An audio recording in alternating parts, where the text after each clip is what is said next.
ಈ ರೀತಿ ಕಲ್ಮಶ ತುಂಬಿರುವಂಥ ಸಮಾಜದಲ್ಲಿ ಬದಲಾವಣೆ ಬದಲಾವಣೆ ಅಂತ ಬಡ್ಕೋತಿದ್ರಿ, ಲಿಟ್ರಲಿ ಬಡ್ಕೋತಿದ್ರಿ. ಒಂದು ನಿಮಿಷ, ನೀವು ಯಾವ ಪಕ್ಷದವರು ಫಸ್ಟ್ ಹೇಳಿ?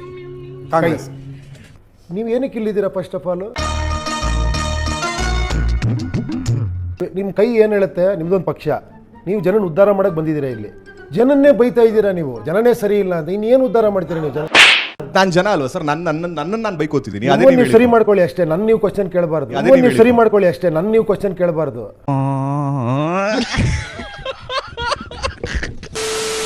ಹೇಳ್ರಪ್ಪ. ಗೊತ್ತಿಲ್ಲ ಹೇಗೆ ಉತ್ತರ ಕೊಡ್ತೀರಿ ಅಂತ. ನನಗೆ ಅಪ್ರಸ್ತುತ ಅನ್ಸುತ್ತೆ ಸರ್ ಇತ್ತೀಚೆಗೆ. ಯಾಕೋ ಅಧಿಕಾರ ಮತ್ತೆ ಹಣದ ಆಸೆಗೆ ಜನ ಕೊಟ್ಟಂತ ಮತಭಿಕ್ಷೆಯನ್ನ ಮಾರ್ಕೊಂಡು ಪಕ್ಷಾಂತರ ಮಾಡ್ಕೊಂಡು ಹೋಗ್ತಾರೆ, ಜನಕ್ಕೆ ದ್ರೋಹ ಮಾಡ್ತಾರೆ. ಅದೇ ಜನ ಈ ವ್ಯಕ್ತಿ ಕೊಡೋ 500,000 ಹಣಕ್ಕಾಗಿ ತಮ್ಮ ಮತಗಳನ್ನು ಮಾರ್ಕೋತಾರೆ. ಇದೇ ಜನ ಮತ್ತೆ ದ್ರೋಹ ಮಾಡ್ತಾರೆ. ಈ ರೀತಿ ಕಲ್ಮಶ ತುಂಬಿರುವಂಥ ಸಮಾಜದಲ್ಲಿ ಬದಲಾವಣೆ ಬದಲಾವಣೆ ಅಂತ ಬಡ್ಕೋತಿದ್ರಿ, ಲಿಟ್ರಲಿ ಬಡ್ಕೋತಿದ್ರಿ. ನೀವು ಚುನಾವಣೆಗೆ ಸ್ಪರ್ಧೆ ಕೂಡ ಮಾಡೋದಿಲ್ಲ ಅಂತಿದ್ರಿ. ನೀವು ಸೂಚಿಸುವಂಥ ವ್ಯಕ್ತಿಯನ್ನು ನಾವು ಹೇಗೆ ನಂಬೋದು, ಯಾವ ಆಧಾರದ ಮೇಲೆ ನಂಬೋದು ಅಂತ. ಒಂದು ನಿಮಿಷ, ನೀವು ಯಾವ ಪಕ್ಷದವರು ಫಸ್ಟ್ ಹೇಳಿ? ಕಾಂಗ್ರೆಸ್. ನೀವು ಏನಕ್ಕೆ ಇಲ್ಲಿದ್ದೀರಾ? ಫಸ್ಟ್ ಆಫ್ ಆಲ್ ನನ್ನ ಈಗಾಗಲೇ ಹೇಳಿದ್ರು.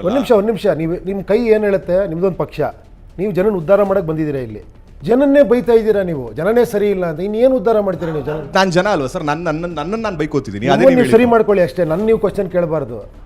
ನಿಮ್ಮನ್ನು ನೀವು ಸರಿ ಮಾಡ್ಕೊಳ್ಳಿ ಅಷ್ಟೇ, ಮುಗಿದೈತಲ್ಲಿ. ಈಗ ನಿಮ್ಮಂಥ ಯಂಗ್ಸ್ಟರ್ಸು ನೀವೇ ಒಂದು 50 ಜನ ಸೇರಿಕೊಂಡು ಒಬ್ಬನ ಸೆಲೆಕ್ಟ್ ಮಾಡಿ, ಹೋಗ ನೀನು ನಿಂತ್ಕೊಳ್ಳೆ, ನಾವೆಲ್ಲ ಸಪೋರ್ಟ್ ಮಾಡ್ತೀವಿ, ನನಗೆ ಟ್ರಾನ್ಸ್ಪರೆಂಟಾಗಿ ಕೆಲಸ ಮಾಡಬೇಕು, ನೀನು ಕೆಲಸ ಮಾಡಿ ನಾನು ಕೆಳಗಿಳಿಸ್ತೀವಿ, ಇಳಿಬೇಕು ಅಂತ ಹೇಳಿ ಮಾಡೋಕ್ಕೆ ಸಾಧ್ಯ ಇಲ್ವಾ? ಅಲ್ಲ, ಅಪ್ರಸ್ತುತ ಅನ್ಸಲ್ವಾ? ಅಲ್ಲ, ನಿಮಗೆ ಅಪ್ರಸ್ತುತ ಅನ್ಸೋದು ಅದು ಯಾವತ್ತೂ ಅಪ್ರಸ್ತುತಾನೆ. ಯದ್ ಭಾವಂ ತದ್ ಭವತಿ. ನಾನು ಏನು ಅನ್ಕೋದ್ರೆ ಜೀವನ ಹಂಗೆ ನಡೀತದೆ ಸರ್. ನಾನು ಉದ್ಧಾರ ಆಗಲ್ಲ ಸರ್ ಅಂದ್ರೆ. ಬದಲಾವಣೆ ಆಸೆ ನಮಗೂ ಇದೆ, ಬಟ್ ಯಾಕೋ ಆಸೆ ಇದ್ದಿದ್ರೆ ನಂತರ ಟ್ರೈ ಮಾಡ್ತಿದ್ರಿ. ನಿಮ್ಗೆ ಆಸೆನೇ ಬತ್ ಹೋಗಿದೆ ಯಂಗ್ಸ್ಟರ್ಸ್ಗೆ, ಅದು ಬಹಳ ಭಯ ಆಗೋದು. ಹೋಪ್ಲೆಸ್ ಸಮಾಜ ಆಗಬಾರ್ದು. ಇವತ್ತು ನನ್ನ ಜೊತೆ ಫಸ್ಟ್ ಪಕ್ಷ ಸ್ಟಾರ್ಟ್ ಮಾಡಿದ್ರೆ ನನ್ನ ಜೊತೆ 500 ಜನ 1000 ಜನ ಇದ್ರು. ಕೊನೆಗೆ ನಾನು ಒಬ್ಬನೇ ಉಳ್ಕೊಂಡೆ. ಬಟ್ ನಾನು ಹೋಪ್ಸ್ ಕಳ್ಕೊಂಡೇ ಇಲ್ಲ. ನಾನು ಸಾಯೋರು ಕಳ್ಕೊಳ್ಳೋದು ಇಲ್ಲ. ಯಾಕಂದ್ರೆ ನನಗೆ ಸೋಲು ಗೆಲುವಿನ ಭಯನೇ ಇಲ್ಲ. ಈ ಬದಲಾವಣೆ ಆಗೋದು ನನ್ನಿಂದಲ್ಲ ಅಂತಲೂ ಗೊತ್ತಿದೆ ನನಗೆ. ಆ ಮೂರ್ಖತನೂ ಇಲ್ಲ. ನಾನು ಬಂದು ಈ ಜನನೆಲ್ಲ ಬದಲಾಯಿಸ್ಬಿಡ್ತೀನಿ, ದೇಶ ಬದಲಾಯಿಸ್ಬಿಡ್ತೀನಿ, ಮೂರ್ಖತನ ನನಗಿಲ್ಲ. ನನ್ನ ಕರ್ತವ್ಯ ನನಗಂಚೂರ ಸತ್ಯ ಹೇಳ್ತಾ ಹೋಗ್ತೀನಿ ಅಷ್ಟೇ, ನನ್ನ ಸ್ಯಾಟಿಸ್ಫ್ಯಾಕ್ಷನ್ಗೋಸ್ಕರ. ಬಟ್ ಎಂಡ್ ರಿಸಲ್ಟ್ ಒಂದು ಏನೋ ಇರುತ್ತೆ, ಕಲ್ಪನೆ ಇರುತ್ತಲ್ಲ ಸರ್? ಎಂಡ್ ರಿಸಲ್ಟ್ ಅಲ್ಲ, ಇದು ಬಿಗಿನಿಂಗ್ ರಿಸಲ್ಟ್ ಬಗ್ಗೆ ನಾನು ಮಾತಾಡ್ತಿರೋದು. ಬದುಕು ಚೆನ್ನಾಗಿರ್ಬೇಕು, ಸಾವಿನ ಬಗ್ಗೆ ಯೋಚನೆ ಮಾಡ್ತೀವಿ ನಾವು. ಸತ್ರ ಮೇಲೆ ಒಂದು ಸ್ಟ್ಯಾಚು ಆಗಬೇಕು ಅಂತ ಯೋಚನೆ ಮಾಡ್ತೀವಿ. ಬದುಕು ಚೆನ್ನಾಗಿರ್ಬೇಕು ಅಂತ ಯಾರು ಯೋಚನೆ ಮಾಡಲ್ಲ. ಬಿಡಿ ಸರ್, ಏನು ಸರ್ ನಿಮ್ಮ ಟಾರ್ಗೆಟು? ಏನು ಸರ್ ಎಂಡ್ ರಿಸಲ್ಟ್ ಏನು ಸರ್ ಇದಕ್ಕೆ ಅಂತ? ಯಾಕೆ ಎಂಡ್ ರಿಸಲ್ಟ್? ಬಿಗಿನಿಂಗ್ ಚೆನ್ನಾಗಿದೆ, ಖುಷಿಯಾಗಿದ್ದೀವಿ. ಇವಾಗ ಅದು ಒಳ್ಳೆ ವಿಚಾರ ಹೇಳ್ಕೊಂಡು ಹೋಗೋಣ. 4 ಜನ ಬದಲಾಗಲಿ, ನಾಳೆ ನಮ್ಮ ಮಕ್ಕಳು ಇನ್ನೊಬ್ರು ಯಾರು ಬದಲಾಗಲಿ. ಅಲ್ಲ, ಫೈನಲಿ ಎಲೆಕ್ಷನ್ ಗೆಲ್ಲಬೇಕು ಬೇಂದ್ರವ್ರೆ. ಸರ್ ಜನ ಗೆಲ್ಬೇಕು. ನನಗೆ ನಾಯಕರು ಗೆದ್ದು ಸಾಕಾಗೋಗ್ಬಿಟ್ಟಿದೆ. ಇಲ್ಲಿ ಅವ್ರು ಗೆಲ್ತಾನೇ ಇದ್ದಾರೆ.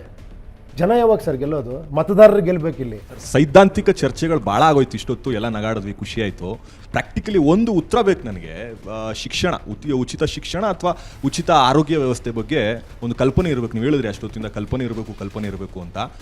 ಉತ್ತರ ಕೊಡಿ. ಅಂದರೆ ಏನು ಕಲ್ಪನೆ ಇದೆ? ಈಗ ನೀವು ಆಸೆ ಪಟ್ಟಂಥ ಜನಗಳು ಆಯ್ಕೆ ಆಗೋದ್ರು ಜನರಿಂದ. ಈಗ ಈ ಶಿಕ್ಷಣ ಕೊಡ್ಲಿಕ್ಕೆ ಸಾಧ್ಯವೇ ಇಲ್ವಾ? ಮುಂದೊಂದು ದಿನ ನಮಗೆ ಉಚಿತ ಶಿಕ್ಷಣ ಅಥವಾ ಉಚಿತ ಆರೋಗ್ಯ ವ್ಯವಸ್ಥೆನ ಕೊಡ್ಲಿಕ್ಕೆ ಸಾಧ್ಯನೇ ಇಲ್ವಾ ನಮ್ಮ ದೇಶದಲ್ಲಿ?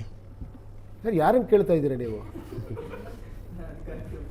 ಅಲ್ಲ, ಒಂದು ಸಮಸ್ಯೆ ಅಂದ್ರೆ ನೀವು ಸಿನಿಮಾದವ್ರು ಕಲ್ಪನಾ ಲೋಕದಲ್ಲಿ ಇರ್ತೀರಿ. ಇಲ್ಲ, ಒಬ್ಬ ಹೀರೋ ಬರ್ತಾನೆ, 20 ಜನರು ನೋಡಿತಾನೆ, ಅದು ರಿಯಾಲಿಟಿಲಿ ಆಗೋದಿಲ್ಲ ಸರ್. ಹೇಳಿ ಒಂದು ನಿಮಿಷ. ಪಾಲಿಟಿಕ್ಸ್ ಕೂಡ ಅಂತ ಒಂದೇ ಒಂದು ಸಿಂಪಲ್ ಹೇಳ. ಐನ್ಸ್ಟೈನ್ ಹೇಳಿರೋದು ಇದನ್ನ. ಫಸ್ಟ್ ಕಲ್ಪನೆ ಮಾಡ್ಕೊಳ್ಳೋದು ಬಹಳ ಮುಖ್ಯ.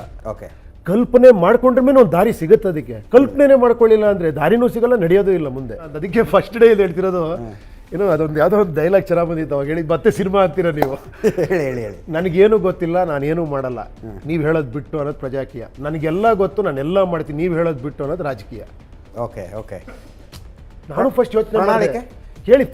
ಪ್ರಣಾಳಿಕೆ ನನ್ನ ಪ್ರಕಾರ ಜನಗಳಿಗೆ ಏನು ಬೇಕೋ ಅದೇ ಪ್ರಣಾಳಿಕೆ. ನಂದು ಥಾಟ್ಸ್ ಇದೆಯಲ್ಲ ಪ್ರಣಾಳಿಕೆ, ಅದು ಮಹಾನ್ ಡೇಂಜರಸ್ ಪ್ರಣಾಳಿಕೆ ಅದು. ಓಕೆ. ನಾನು ಫಸ್ಟ್ ಇದು ನನ್ನನ್ನು ನೋಡಿ ಬದಲಾವಣೆ ಹೆಂಗಾಗ್ತಾ ಹೋಯ್ತು ಅಂದರೆ, ಫಸ್ಟ್ ಪ್ರಣಾಳಿಕೆ ತನ್ನಿ, ನಿಮ್ಮ ಕ್ಷೇತ್ರ ನೀವು ಅನಲೈಸ್ ಮಾಡಿ ತೊಗೊಂಬನ್ನಿ ಅಂತ ಇಷ್ಟಿಷ್ಟು ತಂದರು. ಎಲ್ಲರೂ ಇಷ್ಟಿಷ್ಟು ಬುಕ್ಸ್ಗಳು ಕೂರಿಸ್ಕೊಂಡು ಎದುರುಗಡೆ ಇಂಟರ್ವ್ಯೂ ಮಾಡೋದು.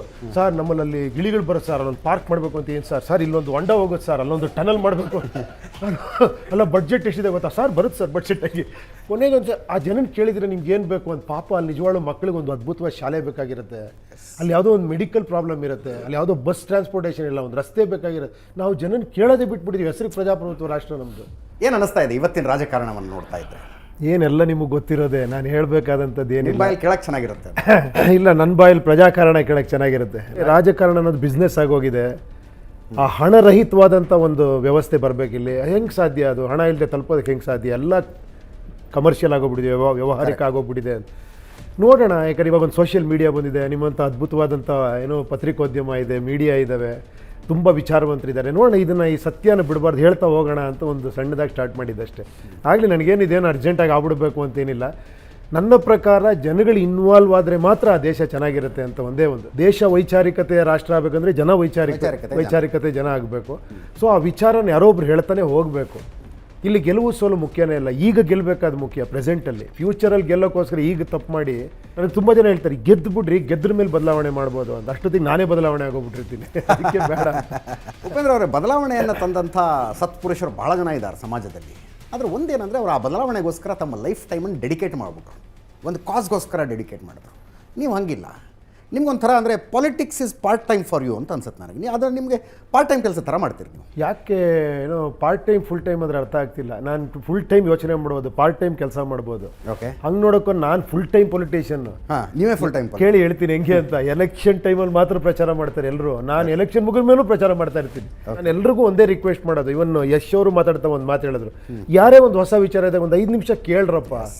ಕೇಳಿದ್ರ ಮೇಲೆ ನೀವು ಬೈರಿ, ಕೇಳಿದ್ರ ಮೇಲೆ ನೀವು ಸರಿ ಇಲ್ಲ, ನೀವು ಕೇಳಿದ ಮೇಲೆ ರಿಜೆಕ್ಟ್ ಮಾಡಿ, ಕೇಳದೇನೆ ಅದ್ರ ಬಗ್ಗೆ ಯೋಚನೆ ಮಾಡಿದೆ ಮಾತಾಡ್ತಿದ್ದಾಗೆ ಸುಮ್ಮನೆ ಇರಿ, ನಿಮ್ಗೇನು ಗೊತ್ತಾಗಲ್ಲ ಅಂತ ಯಾರಿಗೂ ಹೇಳ್ಬಾರ್ದು. ನಾವು ಒಂದೇನೋ ಪ್ರಯತ್ನ ಪಡ್ತಿದ್ದೀನಿ ನೋಡಿ.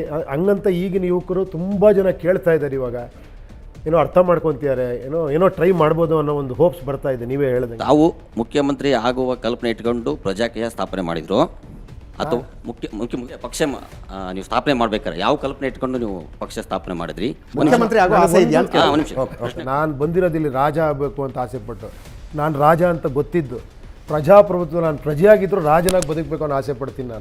ನಾನು ಮಂತ್ರಿ ಆಗಬೇಕು ಅಂತ ಆಸೆ ಪಡಲ್ಲ. ಅಡ್ಮಿನಿಸ್ಟ್ರೇಷನ್ ಬೇಕೇ ಬೇಕು. ಹೇಳಿ ಒಂದು ನಿಮಿಷ, ಅಡ್ಮಿನಿಸ್ಟ್ರೇಷನ್ ಇದೆ, ಅದೆಲ್ಲ ನಡೀತದೆ. ಇಲ್ಲಿ ಏನಾಗಿದೆ, ನನ್ನ ಪಕ್ಷ ಬೇರೆ, ನಿಮ್ಮ ಪಕ್ಷ ಬೇರೆ, ಅವ್ರ ಪಕ್ಷ ಬೇರೆ, ನಿಮ್ಮನ್ನು ನಾನು ಕ್ರಿಟಿಸೈಸ್ ಮಾಡೋದೇ ನನ್ನ ಕೆಲಸ ಅನ್ನೋ ಥರ ಆಗೋಗ್ಬಿಟ್ಟಿದೆ. ಹಂಗಲ್ಲ, ನಿಮ್ಮಲ್ಲಿ ಅದ್ಭುತವಾದ ವಿಚಾರ ಇರುತ್ತೆ, ಅದರಿಂದ ನಾನು ಬೆಳಿಬೋದು, ನನ್ನಲ್ಲಿ ವಿಚಾರಗಳು ನೀವು ತೊಗೊಬೋದು. ಆ ಪಾಸಿಟಿವ್ನೆಸ್ಸು ನಮ್ಮಲ್ಲಿ ಬರಬೇಕು. ತುಂಬ ಜನ ಹೇಳ್ತಾರೆ ಹೋರಾಟ ಮಾಡಿರಿ, ನಮಗೆ ಸ್ವತಂತ್ರ ಬಂದಿದ್ದು, ನೀವೇನ್ರಿ ಹೋರಾಟನೇ ಮಾಡಲ್ಲ ಅಂತೀರ ಅಂತ. ಹೋರಾಟ ಮಾಡೋದಕ್ಕೆ ಅವಾಗ ಒಬ್ಬ ವಿಲನ್ ಬೇರೆ ದೇಶದವನಿದ್ದ. ಇವತ್ತು ನಮ್ಮ ಅಣ್ಣ ತಮ್ಮದ್ರು ನಮ್ಮ ಜೊತೆಲಿರೋ ಅವ್ರ ಮೇಲೆ ಏನಕ್ಕೆ ಹೋರಾಟ ಮಾಡಬೇಕು ನಾವು, ಅಲ್ವಾ? ನಮ್ಗೆ ಅವಾಗ ಒಂದು ಎಲೆಕ್ಷನ್ ಇತ್ತು ಅಂದ್ಕೊಳ್ಳಿ, ಬ್ರಿಟಿಷರಿದ್ದಾಗ ಹೋರಾಟ ಮಾಡ್ತಿದ್ವಾ? ಇಲ್ಲ. ಎಲೆಕ್ಷನಲ್ಲಿ ವೋಟ್ ಹಾಕ್ತಿದ್ವಿ, ಬೇಡ ನಮ್ಗೆ ಬ್ರಿಟಿಷರು ಅಂತ, ಅಲ್ವಾ? ಈಗ ಇನ್ನೂ ಹೋರಾಟ ಮಾಡ್ತೀವಿ ಅಂದರೆ ನಾವು ಒಂದು ಎಲೆಕ್ಷನ್ ಕೊಟ್ಟಿದ್ದಾರೆ ಹೇಳಿ ಪ್ರಜಾಪ್ರಭುತ್ವದಲ್ಲಿ, ನೀವು ವೋಟ್ ಹಾಕಿ ಹೋರಾಟ ಯಾಕೆ ಮಾಡ್ತೀರ? ಅವ್ರು ಕಿತ್ತು ಬಿಸಾಕಿ ಬೇರೆಯವ್ರನ್ನ ತೊಗೊಳ್ಳಿ. ನಾನು ಅದಕ್ಕೆ ಏನು ಮಾಡಿದ್ದೀನಿ, ಸಮಾಜ ಸೇವೆ ಮಾಡ್ರಪ್ಪ ನೀವು ಮಾಡ್ಕೊಳ್ಳಿ, ಬಟ್ ಸಮಾಜ ಸೇವೆ ಮಾಡಿದ್ದೀನಿ ಅಂತ ಇಲ್ಲಿಗೆ ಬರಬೇಡಿ. ಅದು ಕ್ರೈಟೀರಿಯಾ ಇಟ್ಕೊಂಡು ನಾನು ವೋಟ್ ಹಾಕಿ ಅಂತ ಬರಬೇಡಿ. ಹೋರಾಟ ಮಾಡಿದ್ದೀನಿ ಕ್ರೈಟೀರಿಯಾ ಇಟ್ಕೊಂಡು ಬರಬೇಡಿ. ಇಲ್ಲಿ ನೀವು ಅದು ಮಾಡೋಂಗಿದ್ರೆ ಮಾಡ್ಕೊಳ್ಳಿ, ತಪ್ಪೇನಿಲ್ಲ ಅದು. ಬಟ್ ಅದು ಎಲೆಕ್ಷನ್ಗೋಸ್ಕರ, ಚುನಾವಣೆಗೋಸ್ಕರ ಅದಾಗಬಾರ್ದು. ಇಷ್ಟೇ ಹೇಳ್ತಾ ಇರೋದು ನಾನು, ಅಷ್ಟೇ.